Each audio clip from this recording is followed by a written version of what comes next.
பாராளுமன்ற உறுப்பினர் வைத்தியர் ராமநாதன் அர்ஜுனா வைத்தியசாலை குழப்பம் தெரிவித்ததாகவும் அது ஒரு வைத்தியசாலை நிர்வாகத்தால் போலீஸ் நிலையத்தில் முறைப்பாடு செய்யப்பட்டதாகவும் சொல்லப்படுகிறது. ஆம், யாழ்ப்பாணம் போதனா வைத்தியசாலை எப்போதும் சுறுசுறுப்பாக ஆயிரக்கணக்கானவர்களுக்கு சிகிச்சை அளிக்கின்ற நிலையம். நேற்றைய தினம் குறிப்பிட்ட பாராளுமன்ற உறுப்பினர் எமது செக்யூரிட்டி கார்ட்ஸ் அவர்களோடு வாக்குவாதத்தில் ஈடுபட்டு பணிப்பாளரை சந்திக்க வேண்டும் என்ற நோக்கிலே இங்கே அவர்களுடைய தடையை மீறி வந்தார்.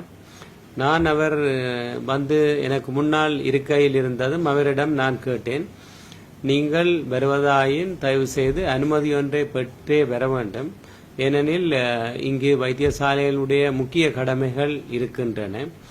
இருப்பினும் அவர் தனக்கு வந்தபடி வார்த்தைகளை பிரயோகம் செய்தார். குறிப்பாக அவர் தன்னை சேர் என்று அழைக்கும்படி கேட்டார். அதை நான் அழைக்க முடியாது என கூறினேன். உங்களை கௌரவ பாராளுமன்ற உறுப்பினர் என அழைக்க முடியும் என கூறினேன். பின்னர் அவர் என்னை இந்த கடமையில் இருந்து நீக்கப் போவதாக கூறினார். நான் அதையும் நீங்கள் இயலுமாயின் செய்து பாருங்கள் என்று கூறினேன். பின்னர் என்னை பாராளுமன்றம் அழைத்து பாராளுமன்றத்தையும் காட்டி அங்கே கேள்வி கேட்கப் போவதாகவும் கூறினார். பின்னர் என்னை வெளிநாட்டுக்கு தப்பி ஓடும்படி கூறினார். இவை அனைத்தும் எனக்கு எந்த விதமான பாதிப்பையும் ஏற்படுத்தவில்லை.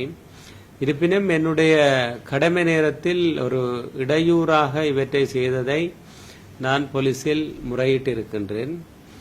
அவர் ஒரு தனிநபராக அல்லாது அவர் கௌரவ பாராளுமன்ற உறுப்பினராக வந்ததன் காரணமாக இந்த வைத்தியசாலை காவலாளிகள், போலீஸ் உத்தியோகத்தர்கள், ஏனையவர்கள் அவரை கௌரவமான முறையில் நடாத்தி அவரை அனுப்பி வைத்தார்கள்.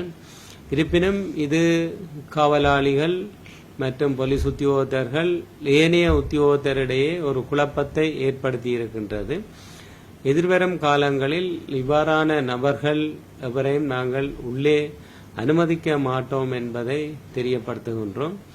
எமது வைத்தியசாலை எப்போதும் நோயாளிகளுக்கும், அதாவது எந்தவிதமான நோய்களுக்கும் சிகிச்சை அளிக்க நாங்கள் எப்போதும் தயாராக இருக்கின்றோம். இங்கு போதிய அளவு மருந்துகள் இருக்கின்றன. இவற்றை இவ்வாறான சிகிச்சைகளை வழங்குவதற்கு பல்வேறு விசேட வைத்திய நிபுணர்களும் அதற்கான பிரிவுகளும் எப்போதும் தயாராக இருக்கின்றது.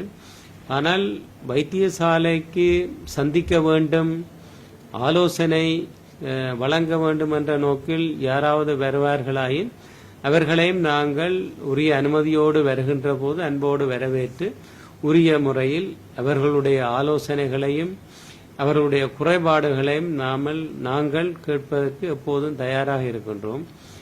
மாறாக இந்த வைத்தியசாலையில் குழப்பம் ஒன்றை ஏற்படுத்தும் நோக்கில் அவர்கள் யாரும் முயற்சித்தால் அதற்கு இது ஒரு இடமல்ல. ஏனெனில் இங்கு விடுதிகளில் சுமார் 1500 பேர் மற்றும் வெளிநோயாளர் பிரிவு, கிளினிக் பகுதி போன்றவற்றிலும் பல்லாயிரக்கணக்கானவர்கள் சிகிச்சை பெறுகின்றார்கள். ஆகவே அவற்றில் ஒரு குழப்பம் ஒன்றை ஏற்படுத்தக்கூடாது. அதன் காரணமாக இவ்வாறானவர்கள் இனிமேல் இவ்வாறானவர்கள் வர முயற்சித்தால் நாம் அவர்கள் நுழைவாயிலே காவலாளிகளால் அவர்கள் போலீசாரிடம் ஒப்படைக்கும்படி கூறியிருக்கின்றோம். நான் நினைக்கின்றேன் இவ்வாறானவர்கள் நமது வைத்தியசாலையில் இனிமேல் வர முயற்சிக்க மாட்டார்கள் என்று. இது ஒரு முக்கிய செய்தியாக இருக்க வேண்டும். ஏனெனில் வடக்கிலே இருக்கின்ற ஒரு முக்கியமான நிலையம் இது 24 மணி நேரமும் இயங்க வேண்டும்.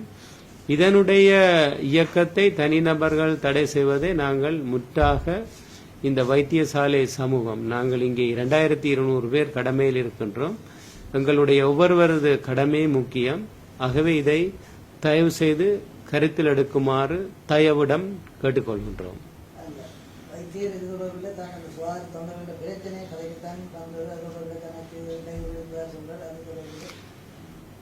2 வருடங்களுக்கு முதல் எமது துணை பணிப்பாளர் சில தொண்டர்களை பயிற்சிக்காக உள்வாங்கியிருந்தார். அவர்கள் 3 மாத பயிற்சியின் பின்னரும் அவர்கள் தாங்களாக விரும்பி வந்து கடமை புரிவதாக கூறியிருந்தார்கள். அவர்கள் இப்போது திடீரென புதிய அரசாங்கம் வந்ததும் தங்களுக்கு வேலை கட்டாயம் தர வேண்டும் என அவர்கள் கொழும்புக்கும் சென்று வந்திருந்தார்கள். அவர்களுக்கு தொண்டர்களாக, அதாவது குறிப்பிட்ட பயிற்சியை வழங்கியிருப்பது பற்றி நாங்கள் கடிதத்தை வழங்கியிருந்தோம்.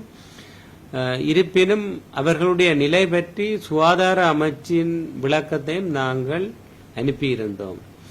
ஆகவே சுகாதார அமைச்சின் கட்டமைப்பு இருக்கின்ற சுகாதார அமைச்சின் செயலாளர், சுகாதார சேவை பணிப்பாளர் நாயகம் மற்றும் அதிகாரிகளுக்கு நாங்கள் இது பற்றி நாங்கள் அறிவித்திருக்கின்றோம்.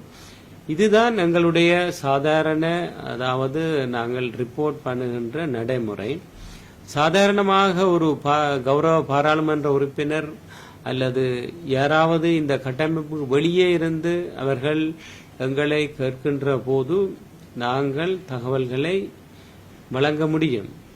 ஆனால் அவர்கள் அச்சுறுத்தல் செய்யும் வகையில், குழப்பம் ஏற்படுகின்ற வகையில் அல்லது ஏதாவது அடாவடித்தனம் செய்கின்ற வகையில் ஈடுபடுவதற்கு நாம் ஒருபோதும் இடமளிக்க மாட்டோம். இது பொதுமக்களுடைய வைத்திய சேவை நிலையம். ஆகவே அதை நாங்கள் மீண்டும் வலியுறுத்த விரும்புகின்றோம்.